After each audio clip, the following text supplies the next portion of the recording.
Chair recognizes Ms. Brown. Thank you, Mr. Chairman. I am not a lawyer, and nor do I try to pretend to play one on TV. But it is plain for all of us to see we are here on behalf of one man, the self-proclaimed dictator on day one, the twice impeached, 4 times indicted, insurrection initiator and supporter, election denier, convicted fraudster, and maniacal manipulator from Mar-a-Lago, the one who lost and lost badly. We are here because my colleagues on the other side of the aisle have no positive agenda to run on. They have not accomplished one thing in their year in the majority to improve the lives of the people around this country. We are not here to hold the president in contempt of Congress. We are not even here to hold a member of President Biden's administration in contempt of Congress. For some reason, the majority has gathered us here to hold the president's son, his son, who I will remind all of us is not and has not ever been a government official, in contempt of Congress, despite his willingness to come testify publicly before this committee. So getting to the truth was never their actual goal. Instead of working together to solve big problems on behalf of the American people, my Republican colleagues continue to pursue a meritless, groundless, baseless investigation into the president's family. Meanwhile, back in my district, during our recess, I was literally dodging bullets at a funeral of a gun violence victim. And I never felt so powerless and vulnerable because I know that when I got back here, my colleagues on the other side of the aisle refused to do anything about it.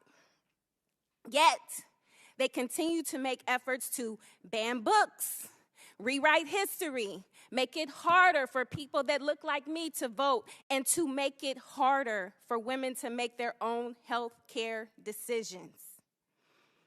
We see nothing on the other side of the aisle but distraction, diversion, deflection, delusion, divisiveness, and dangerous destruction of our ever so delicate democracy.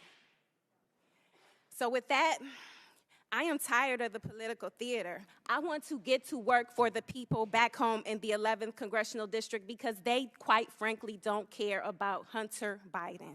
Will the gentleman and with that, I will yield the balance of my time to my ranking member. Ms. Brown, thank you so much. You know, you started off by saying something pretty profound, which is we are here instead of doing the business of the American people because the Republicans have offered us no positive agenda in their year in office. We know we've wasted countless weeks in them just trying to pick a speaker, and we've wasted countless weeks with their inertia and their do-nothing policies.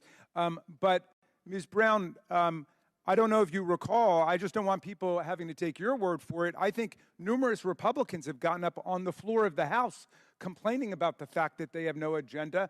I think our colleague Chip Roy from Texas said that the Republicans have not given him one thing, a single thing, I remember him saying, to campaign on.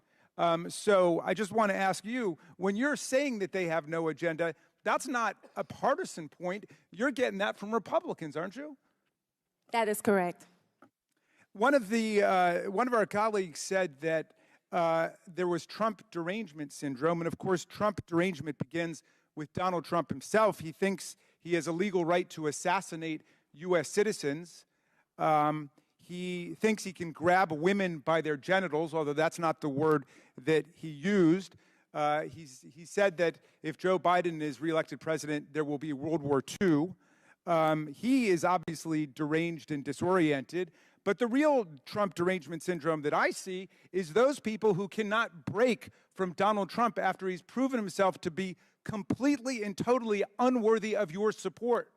Because I'm looking at talented, gifted people on the other side of the aisle, the ones who have not left Congress in frustration or because they've broken with Donald Trump and clashed with him.